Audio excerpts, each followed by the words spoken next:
Bukod sa pagpapatupad ng alternative delivery mode sa mga eskwelahan, nililimitahan na sa Dagupan City ang mga aktibidad ng mga mag-aaral sa labas para matiyak ang kanilang kaligtasan ngayong mainit ang panahon.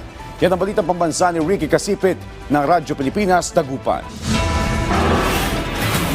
Taon-taon na itatala ang mataas na temperatura sa Pangasinan at dahil ramdam na ang mainit na panahon kahit hindi pa tag-init, puspusan na ang paghahanda ng mga eskwelahan sa Dagupan City para maprotektahan ang mga estudyante. Bukod sa lilimitahan ang school activities o performance task sa labas ng mga silid-aralan, ikinakasa na rin ng Dagupan City Schools Division ang pagpapatupad ng alternative delivery mode kung saan sumailalim sa training ang mga guro. Layunin nito na maging epektibo ang mga module na gagamitin ng mga mag-aaral kahit walang presensya ng kanilang guro. Pinaiiwasan na rin namin yung pagkakaroon ng activities outside sana kung kinakailangan, kung hindi naman talaga ito kinakailangan. Magkaroon ng alternative na paraan para magawa itong mga performance assessment na to.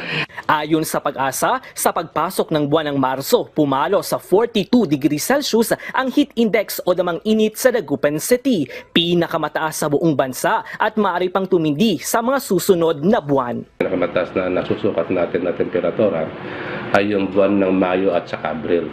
Abril and Mayo. Yung March, isa sa yan na yung opening stage, so ibig sabihin na start na pagtaas po natin ng temperatura. Mula sa Radyo Pilipinas Dagupan, Ricky Kasipit para sa Balitang Pambansa.